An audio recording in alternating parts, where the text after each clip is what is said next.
Since we've been in Rome and Kathryn's had to work during the day, we haven't been able to get out and see the sights that we want to see without all the crowds, but today we're changing that. We are at one of the most famous sites in Rome, one of the things I was most excited for, and the one thing I was like, we are getting up and getting out even though we are tired because we want to escape the crowds. We're at Trevi Fountain!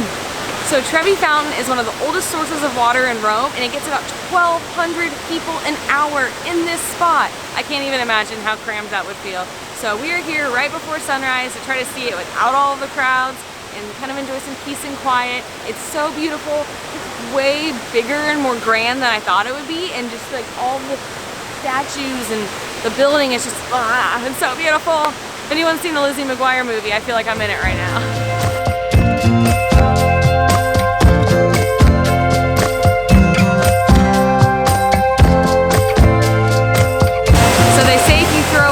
With your right hand over your left shoulder, that means you will return to Rome. And I want to return to Rome. 3, 2, 1. Okay, so the second stop on our early morning tour of all the tourist sites is the Spanish Steps. There's between 136 and 138 steps. We read different numbers in different places. It's called the Spanish Steps because there's a Spanish embassy nearby, and a fun fact about them is you cannot sit on any of the steps. So don't try to have a picnic, you will get in trouble.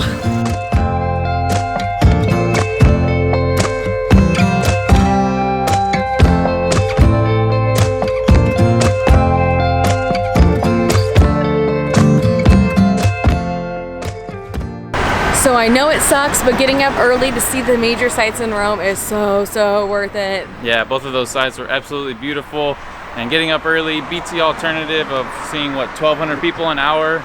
Yeah, no thanks. Not about that life. Yeah, it's also a lot cooler. This morning was really nice, and it was a beautiful sunrise from what you could see. And then the best part is you get to go get coffee and breakfast right after.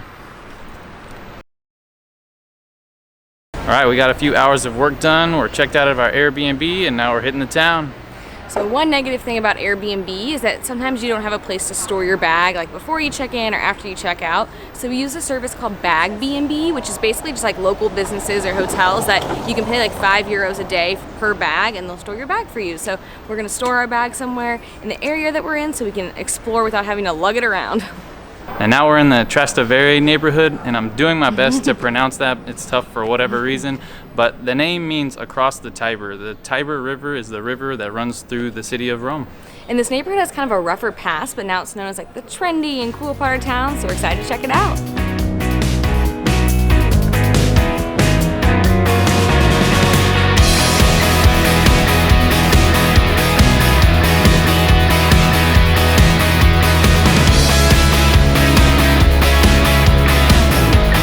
Okay, this is something I'm really excited to try when we were researching on things to eat when we come to Rome. So we came to this place called Suppli. It's in the Trastevere neighborhood. And what it is a fried rice ball with mozzarella cheese, tomato, and risotto in there. And it looks like a little golden egg. It's like really, it's stiff and flaky, and it looks good. Ooh! Oh, yeah! That's so good. It's like a, oh, I love that. Got the pasta sauce in there, the risotto, the cheese. There's some meat in there. Ooh!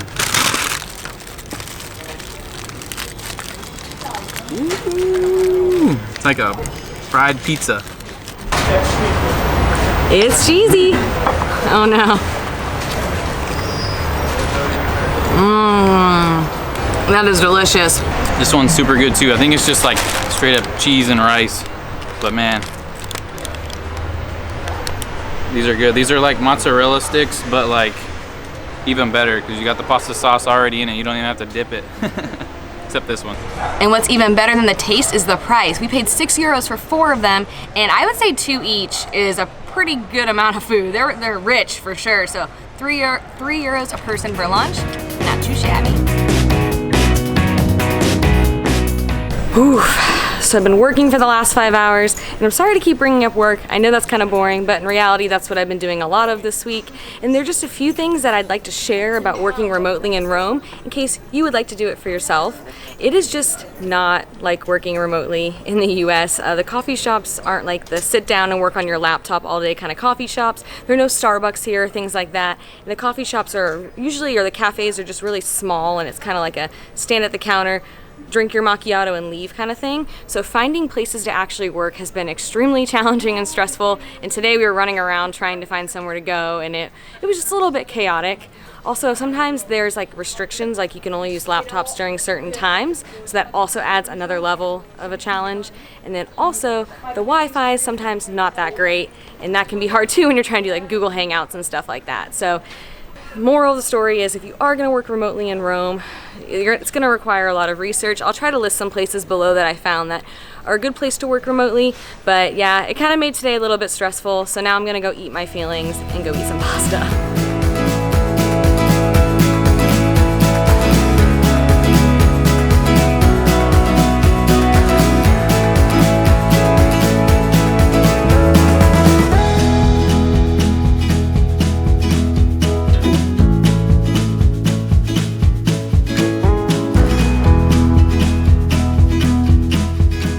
And tonight's pasta spot is Pasta e Vino. It is in the Trastevere neighborhood that we've been hanging out at all day.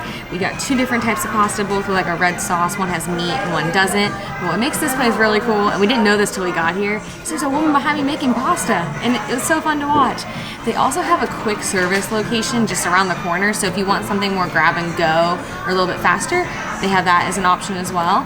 But we wanted to have one final, nicer dinner in Rome before we head to Florence in a little bit. Round 2 is meatballs with like some kind of stew and potatoes. We ordered the pasta and we were kind of nervous that it was going to be kind of small. Turns out it wasn't small, but we had already ordered this, so we're going to make the sacrifice and enjoy this.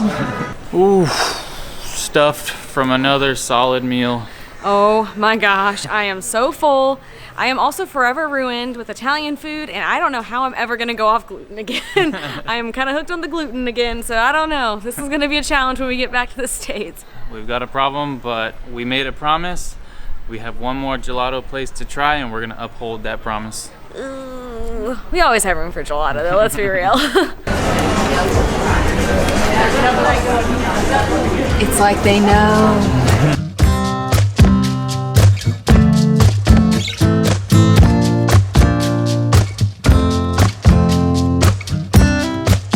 And our final gelato stop in Rome is Fior di Luna, which is right down the street basically from where we just ate dinner. So everything we've done today is pretty much all in the Trastevere. Ooh. Struggle We'll get bus. it one day, we'll get it. So first impression of this place is that they did scoops in the cones instead of the scraper. They do the scraper for the cups, but I think they scoop it for the cone to maybe keep it together a little bit better. So we're happy because it's just now finally starting to drip. And it's been a couple minutes. Like, rush to eat it. We can enjoy it, take our time. So we each got 3 flavors. Yeah, so and whipped cream. We got the duetto, which is the peanut and pistachio. It was pistachio and hazelnut together in one flavor. And then there's a caramel and peanut one. That's the one that has peanuts. And then the other one is a Fred, which is like a cream and biscotti cookies. Yeah, I think it's like custard with like biscuit cookies. So. Yeah, and then, you know, whipped cream on top. Because that's a rhetorical question. It's always yes. Yeah, the cones are a little bit bigger. It's holding it all together better. I like the cone because it's like a waffle cone, and I love waffle cones. So, cheers. Last gelato in Rome. Boop. Ah! Thanks. I don't know how we did it, but we ate all of it. It was very, very good. Another awesome spot. So we've officially been to 5 gelato spots in Rome the last like 3-ish days. 3 days? Yeah, we skipped gelato 1 day, so in 3 days went to 5 spots. It was a travesty. It was awful. It was torturous. And as promised, we are going to give you our rankings. Adam, would you like to go first? We're just going to do top 3. My top 3 is the Del Teatro from day 1. My number 2 is going to be actually the place we just had, Fior di Luna, is that how you say it? And then number 1, still undisputed king, is La Romana. All right, mine will sound very similar. My number 3 is the one we just had, the Fior de Luna. Very good. Like we said earlier, it was kind of like in scoops, but it was so creamy. It was very creamy, and we loved some of the flavors. Like I really liked the caramel one. We really liked the custard and biscuit one. Oh, it's so good. My number 2 is the Teatro one. It was our first one of the whole trip. So if you haven't seen like our first day in Rome, it was the first place we went to. I just loved the tiramisu one. I'm still thinking about it. It was so good. That place was amazing. And then my number 1 is also La Romana. I mean, that place was just like next level, so creamy. I don't even know if gelato's supposed to be that creamy, but it was, just the whole so like place good. was cool too. It was really nice inside. The people were nice, so it was just the whole experience and the quality of it, and the cone and the chocolate in the bottom just was next level, and just can't beat it. But I will be honest, we had 5 of them, and we had more before that in other cities, and they're all starting to kind of run together. Yeah. So La Romana will forever stand out. It is getting a little hard to like tell between all of them because we've had a lot, but we will say all of them are amazing. So every place we've been to since the moment we landed in Italy they've all been great. Every single place, yeah. You can't go wrong if you go to any of them.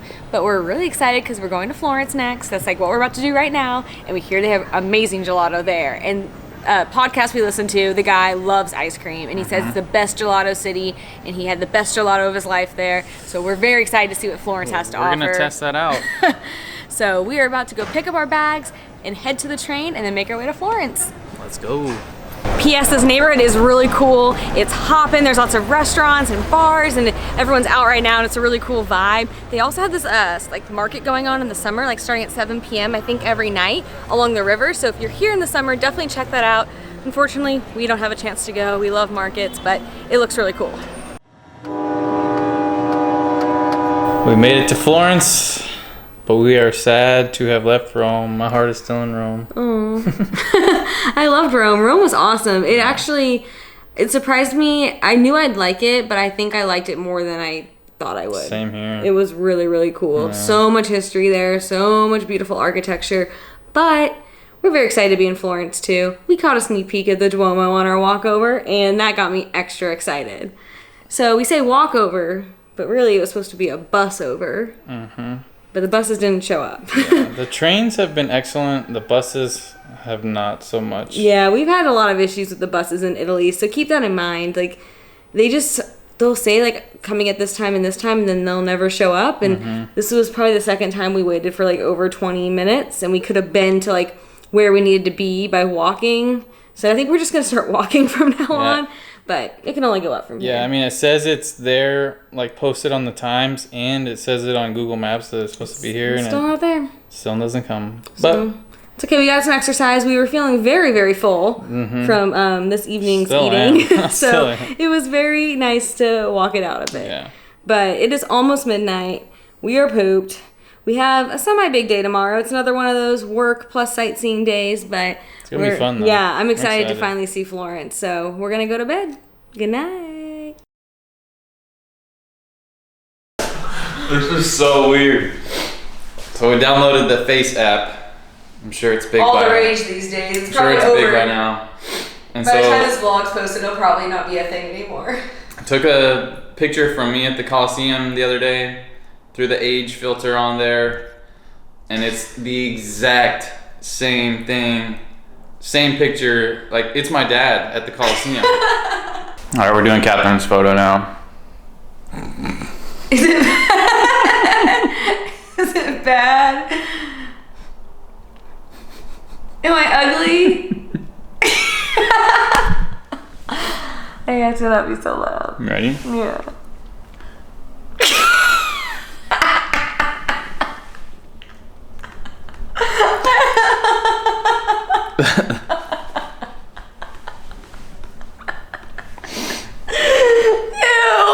Yeah.